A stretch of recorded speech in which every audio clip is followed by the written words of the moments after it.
আসসালামু আলাইকুম। আজ আমরা 18তম নিবন্ধন রিটের পরীক্ষার প্রিপারেশন নিয়ে আলোচনা করব। কিভাবে প্রিপারেশন নিলে আসলে 18তম রিটেন পরীক্ষায় টেকা যাবে এ সম্পর্কে আমরা বিস্তারিত আলোচনা করব। আপনারা জানেন যে কিছুদিন আগে হয়তো কিছু সিলেবাস চেঞ্জও হয়েছে, সে সম্পর্কে একটু আলোচনা করা হবে।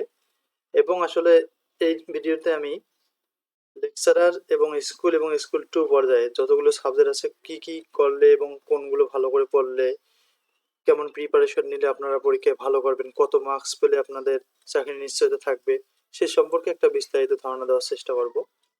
চলুন শুরু করি।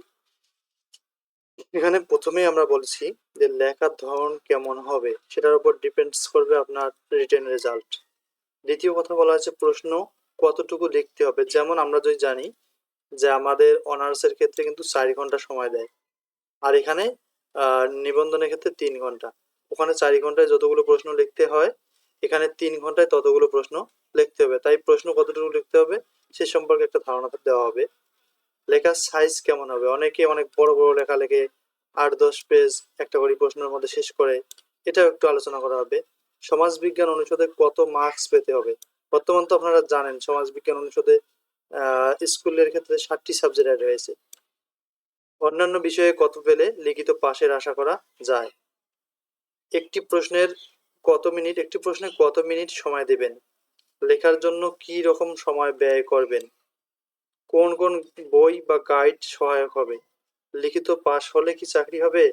এ ধরনের অনেক প্রশ্নের সমাধান নিয়ে আজ আমরা আলোচনা করব। প্রথমেই বলা হয়েছে কত মার্কস পেলে রিটেনে পাশ করা ও চাকরি হওয়ার নিশ্চয়তা থাকবে।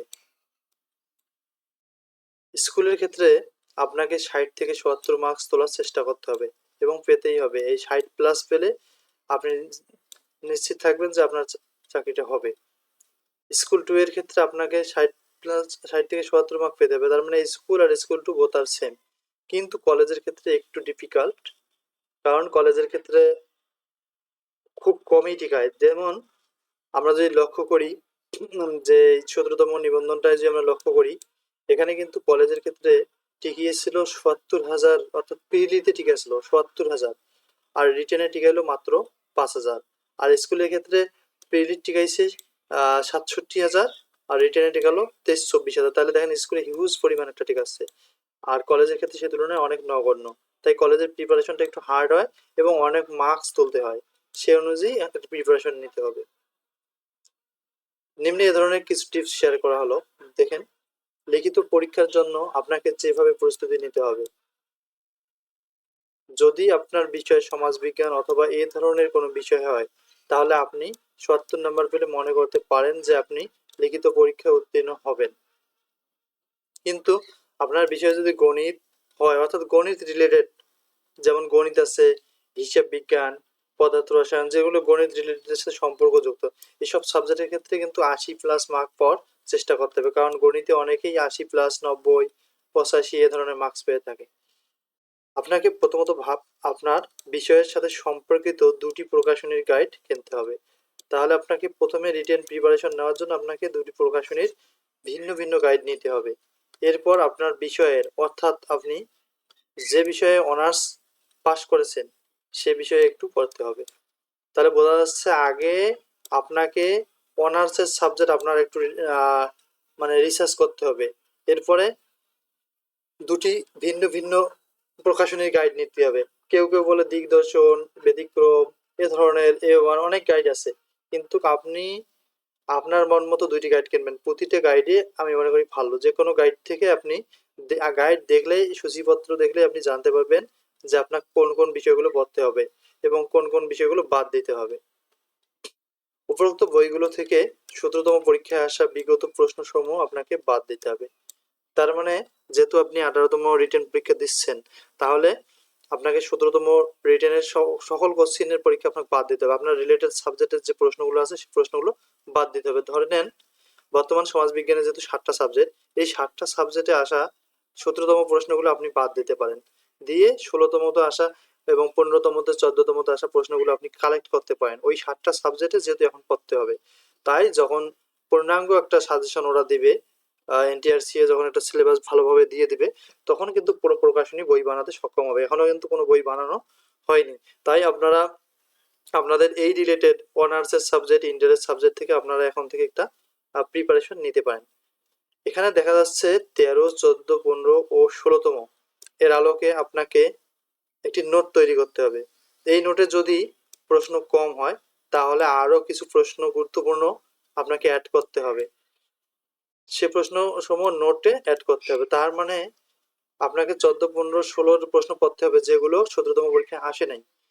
এবং যদি প্রশ্ন একটু কম হয়, মনে করেন যে এগুলো আপনার পড়া শেষ রিটেনের আগে, তাহলে আপনি আরো কিছু ইম্পর্টেন্স প্রশ্ন আপনার এই গাইড থেকে যাচাই করতে পারেন এবং সেগুলো নোটে অ্যাড করতে পারেন। লেখার ধরন কেমন হবে? প্রথমে আপনাকে কমপক্ষে 2 থেকে 3 পেজ প্রতিদিন বাসায় লেখা প্র্যাকটিস করতে হবে।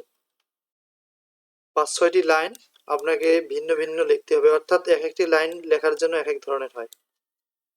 এবং এর মধ্যে থেকে নিজেকে সিলেক্ট করতে হবে যে কোন লাইনটি বেশি ভালো, অর্থাৎ বেশি ভালো মানের মনে হচ্ছে, সে লাইনের মতো করে প্রতিদিন একটু করে লিখতে থাকুন। তার মানে আপনি যে 5-6টি লাইন খাতায় লিখলেন এর মধ্যে আপনি দেখতে হবে কোন লাইনটি লেখা আপনার কাছে ভালো লেগেছে। তার মানে ওই লেখাটাই ভালো, ওই লেখাটি আপনি ওই লাইনের মতো আপনি প্রতিদিন খাতায় লেখা শুরু করেন, 1 পেজ 2 পেজ যতটুকু পান। লেখার সাইজ খুব বড় বা খুব ছোট যেন না হয়, লেখা হতে হবে মাঝারি সাইজের, বেশি বড়ও না আবার ছোট না। অনেকে গেছে বড় বড় লেখা লেখে 10-12 পেজ লেখে, এরকম পৃষ্ঠা নষ্ট করলে কিন্তু রেজাল্ট আসবে না। আপনি একটি রচনামূলক প্রশ্ন 15 মার্কের জন্য আপনি হাইয়েস্ট 3 থেকে 4 পেজ লিখতে পারেন। অত বেশি লিখলে তো আপনি সময় পাবেন না, যেহেতু আপনার 3 ঘন্টা সময়, অনার্সের মতো না তো যে এখানে আপনার 4 ঘন্টা সময় দেবে। সে অনুযায়ী আপনি আগে থেকে একটু সময় ভাগ করে নেবেন যে কতটুকু অতি সংক্ষিপ্ত না মোটামুটি সংক্ষিপ্ত আকারে লিখবেন, যেন একটি রচনামূলক প্রশ্নের ভাবভঙ্গি যেন ঠিক থাকে। ভূমিকা দিবেন, উপসংহার দিবেন এবং মিডিলে প্রশ্ন রিলেটেড কিছু কথা লিখবেন, কোনো বানোয়াট বা অবান্তর কোনো কথা লেখার প্রয়োজন নেই। রচনামূলক প্রশ্নের ক্ষেত্রে 3-4 পেজ লিখতে পারেন এবং সংক্ষিপ্ত প্রশ্নের ক্ষেত্রে 1 পেজ লিখলেই হবে। তার মানে এখানে জানা যাচ্ছে সংক্ষিপ্ত প্রশ্নের ক্ষেত্রে 1 পেজ লিখলেই হবে আর রচনামূলক প্রশ্নের ক্ষেত্রে 3-4 পেজ লিখতে হবে। আপনাকে অনার্সের মতো সময় এখানে দেয়া হবে না, আমি যেগুলো বললাম একটু আগে। অনার্সে 4 ঘন্টায় যতগুলো প্রশ্নের উত্তর করতে হতো, এখানে 3 ঘন্টায় ততগুলো প্রশ্নের উত্তর দিতে হবে। তার মানে সো রিস্ক, তাহলে সেভাবে পড়তে হবে। এখানে এত রিস্ক নেওয়ার কোনো প্রয়োজন নাই, অত বড় লং প্রশ্ন লেখার দরকার নেই। আপনি একটু কমান, তাহলে দেখবেন যে 4 ঘন্টার প্রশ্ন আপনি 3 ঘন্টায় লিখতে পারতেছেন। এটি আসলে কেউ আপনাকে সিলেক্ট করে দেবে না, ভাগ করে দেবে না, এটি আপনাকে নিজেকে তৈরি করতে হবে। সময় দ্বারা ভাগ করতে হবে কোন কোন প্রশ্ন আপনি কতটুকু সময় দিবেন এবং কতটুকু সময় দিলে প্রশ্নটা লেখা মানসম্মত হবে। তাই প্রথমে প্রশ্নের মান বন্টনের সাথে আপনাকে সময় ভাগ করে নিতে হবে, সময় মেনটেন করতে হবে। আর মেনটেন করতে না পারলে আপনি কিন্তু 100 থেকে 95 মার্কের উত্তর করতে পারবেন না। আর 100 থেকে 90 এর উত্তর করতে না পারলে লিখিততে আপনার রেজাল্ট নাও আসতে পারে। তার মানে এত কষ্ট করে প্রিপারেশন নিচ্ছেন, তাহলে একটু ভালোভাবে প্রিপারেশন সব দিক গুছিয়ে নেন। আপনি আগে যে বিষয়ের ছাত্র ছিলেন, যেমন HSC, diploma, BA degree, BA honours, masters, এই ধরনের সাবজেক্টগুলো থাকে, পড়ার সময় যে উল্লেখযোগ্য কোর্সসমূহ পড়েছেন তা আগে রিভিশন দিয়ে নিন। মানে আপনার প্রশ্নের সাথে আপনার সাবজেক্টের সাথে যে বিষয়গুলো যায় সেই বিষয়গুলো আগে যে আপনি পড়েছেন যে বইগুলো থেকে, ওই বইগুলো একটু রিভিশন করে নিন। যদি মনে না থাকে তাহলে আরেকবার পড়ে নিন। এগুলোর পাশাপাশি যে কোনো প্রকাশনীর গাইড কিনলেই নিজেই জানতে পারবেন কোন প্রশ্নগুলো আপনার জন্য বেশি গুরুত্বপূর্ণ। নিজে নিজে অ্যানালাইসিস করুন, অন্যের সিলেবাস বা সাজেশন ফলো না করে এই বইগুলো কিনে আপনি প্রশ্নগুলো রিসার্চ করুন যে 13তম, 14তম, 15তম, 16, 17তমতে কেমন প্রশ্ন আসতেছে এবং কোনগুলো বেশি ইম্পর্টেন্স, আপনি সেদিকে একটু মনোযোগ দিন।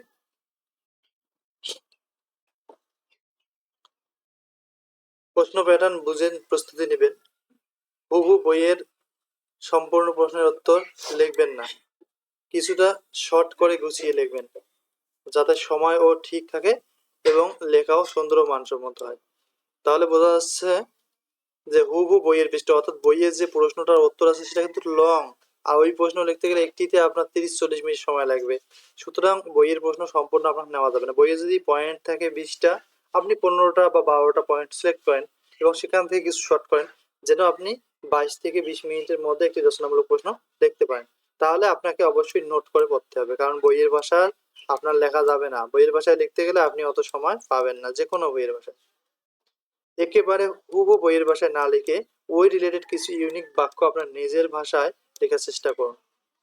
কারণ সবাই যদি একে বইয়ের ভাষায় লেখে, তাহলে তো যিনি খাতা কাটবেন তিনি তো হতবাক হয়ে যাবেন যে সবাই একই প্রশ্ন।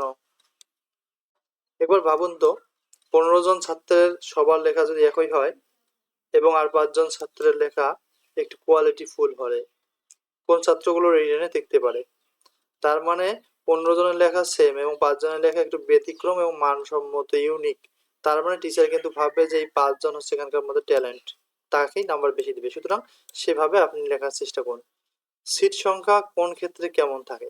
স্কুল পর্যায়ে সবচেয়ে বেশি সিট থাকে, তাই পাস করায় অনেক। একটু আগে তো বললাম যে আমরা যদি 17তম রিসার্চ করি, এখানে 67,000 প্লাস পাস করেছিল স্কুল পর্যায়ে প্রিলিতে, আর রিটেনে এখান থেকে পাস করাইছিল মাত্র 23,000। আর কলেজ পর্যায়ে আমরা যদি লক্ষ্য করি, সেখানে আচ্ছা আমরা স্কুল ট্যুর ক্ষেত্রেও সেম, আর কলেজ লেভেলে খুবই সীমিত। বলতে দেখেন এখানে আর প্রিলিতে ঠিক আসলো 70,000, প্রিলিতে ঠিক আসলো 72,000, আর অথচ রিটার্নে ঠিক আসলো মাত্র 5,000। তাহলে ভাবেন কলেজটা কত প্রিপারেশন এবং কত রিস্ক। এতগুলো লোকের মধ্যে মাত্র 5,000 ঠিক আছে। তাহলে কলেজের প্রিপারেশন নিতে হলে আপনাকে সেভাবে প্রিপারেশন নিতে হবে।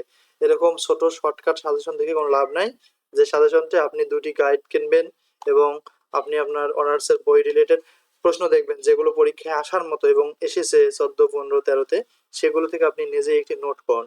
কলেজের ক্ষেত্রে একটু কঠিন হয় রিটেনে পাস করা। কোন পরীক্ষার মার্ক বেশি গুরুত্বপূর্ণ? প্রিলিতে 100 মার্কের মধ্যে 40 প্লাস পেলেই আপনি রিটেন দিতে পারবেন। যদি কেউ 80 প্লাস পায় সেও পরীক্ষা দিতে পারবে। তাহলে এখানে মার্ক কোনো ব্যাপার না, শুধু পাস করলেই হবে।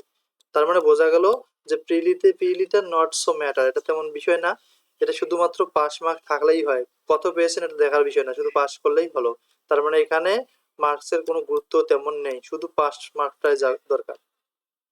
তবে লিখিত পরীক্ষায় 100 এর মার্কের মধ্যে 50 পেলে আপনি পাস করতে পারেন, কিন্তু আপনার চাকরি নাও হতে পারে। অর্থাৎ দেখেন না যে আমরা যদি লক্ষ্য করি, গত আমাদের যে ইয়েগুলো আছে, যে 13, 14, 15, 10, 11তম, যে অনেক শিক্ষক ঠেকেছেন এবং অনেকে পাস করেছেন, সার্টিফিকেটও পেয়েছেন, 50 বা 40 মার্ক পেয়েছেন, কিন্তু তারা দেখেন তারা কিন্তু সার্টিফিকেট ঠিকই অর্জন করেছেন, কিন্তু তাদের চাকরি অনেকেরই হয়নি। কেন হয়নি? যারা 50-এর চেয়ে বেশি অর্থাৎ 60 প্লাস পেয়েছেন তারা কিন্তু জব পেয়েছেন, আর যারা 50 বা 50-এর চেয়ে কম পেয়েছেন তারা কিন্তু এখনো বেকার রয়েছেন এবং বয়সও শেষ হয়ে গেছে। তাহলে বুঝতেই পারছেন রিটেনে শুধু পাস করলে হবে না, একটু হ্যান্ডসাম মার্ক থাকতে হবে। তাহলে বোঝা যাচ্ছে রিটেনে পাস করার জন্য নয়, বরং ভালো মার্কস নিশ্চয়তা দেবে আপনার চাকরি। তাই রিটেন হলো চাকরি পাওয়ার জন্য প্রথম ও প্রধান শর্ত। তার মানে রিটেনের জন্য আপনাকে হার্ড ট্রাই করতে হবে। ভাইভাতে 20 মার্ক থাকবে। আমরা দেখলাম একটু আগে আমাদের রিটেনে হচ্ছে 100 মার্ক থাকে, আর ভাইভাতে মাত্র 20 মার্ক। আমি মনে করি যে রিটেনে যদি কোনো প্রার্থী পাস করে, সে অবশ্যই ভাইভায় পাস করবে। সে যদি একটু কোয়ালিটিফুল থাকে এবং তার যদি কাগজপত্রে কোনো প্রকার ভুল না থাকে, তাহলে সে ভাইভায় পাস করবে। তার মানে ভাইভাও তেমন ম্যাটার না, প্রিলিও তেমন ম্যাটার না, ম্যাটার হচ্ছে রিটেন। তাহলে রিটেনের দিকে আপনারা গুরুত্ব দেন। এখন থেকে আপনাদের ভাইভার দিকে যাওয়ার কোনো প্রয়োজন নেই। যেখানে দেখেন এখানে আপনার একাডেমিক সার্টিফিকেটের উপর 12 মার্কস, তার মানে 20-এর মধ্যে 12ই হচ্ছে আপনার একাডেমিক সার্টিফিকেটে, এবং যারা আপনার ভাইবা নেবেন তাদের হাতে রয়েছে মাত্র 8 মার্কস। 8 মার্কস তো জানেন, আপনার ড্রেস, আপনার ভাবভঙ্গি, প্রবেশ এবং সেখান থেকে বাইর হওয়া, এর উপর ভিত্তি করে তো আপনার 4 মার্ক অবশ্যই দিবে। তার মানে 12 আর 4 16 আপনার হয়ে গেল। আর যদি দুই একটি প্রশ্ন উত্তর দিতে পারেন তাহলে তো 18, 19 পেয়ে যাবেন। তার মানে এখানে তো নিশ্চিত পাস। এই 8-এর মধ্যে আপনাকে মূলত 3 পেতে হয়, অথবা 2.5 এরকম মার্ক পেতে হবে, তাহলে পাস করবেন। আর 12-এর মধ্যে 4 পেলেই তো পাস, অর্থাৎ 3 ভাগ, সব ক্ষেত্রে 3 ভাগ করে। যদি আপনি রিটেনে পাস করেন, মনে করবেন আপনি 99% ভাইবে পাস করবেন। এ কথাটা আমি আগে বললাম যে ভাইবা নট সো ম্যাটার, আসল বিষয় হচ্ছে আপনার রিটেন। তাই রিটেনের দিকে একটু বেশি করে মনোযোগ দেন। আশা করি আপনারা রিটেন গুরুত্বপূর্ণ, অর্থাৎ রিটেনের গুরুত্ব অবশ্যই জানতে পেরেছেন বা বুঝতে পেরেছেন। তাই আর দেরি না করে এখন থেকে রিটেনের প্রিপারেশন নিন। যদি পরামর্শ ভালো লাগে প্লিজ সাবস্ক্রাইব করুন। ধন্যবাদ আপনাদের সকলকে। সবাই ভালোভাবে পাস করেন এই কামনায়। আর আমি আরেকটি কথা বলতে চাই যেহেতু নতুন সিলেবাস অর্থাৎ সমাজবিজ্ঞান রিলেটেড সিলেবাস 7টি সাবজেক্ট, এদিকে ভয় না পেয়ে আপনি আগে আপনার সাবজেক্টের যে প্রশ্নগুলো আসছে গত পরীক্ষায় এসেছিল 16-15-তে, সেই প্রশ্নগুলো কমপ্লিট করেন। এরপরে আপনি ইতিহাস এবং অন্যান্য সাবজেক্টগুলোর প্রশ্ন কালেক্ট করুন এবং সেখান থেকে মেন প্রশ্নগুলো এখন থেকে পড়া শুরু করেন। আর মৌলভী এবং স্কুল 2, গণিত, বাংলা, ইংরেজি অন্যান্য সাবজেক্টের ক্ষেত্রে আগের সিলেবাসে ফলো হবে, আপনারা আগের সিলেবাস থেকেই পড়তে পারেন এখন থেকে। আর প্রভাষকের ক্ষেত্রে সাধারণত কোথাও কোনো পরিবর্তন পাওয়া যায়নি, তার মানে প্রভাষক আগের যেমন সিলেবাস ছিল ঠিক সেই সিলেবাসে আছে। আপনারা পুরাতন বই কালেক্ট করেও পড়তে পারেন, অথবা কিছুদিনের মধ্যে হয়তো নতুন বই বাইর হবে, সেখান থেকে আপনারা নিয়ে একটু প্রিপারেশন নিতে পারেন। So thank you for watching. আসসালামু আলাইকুম।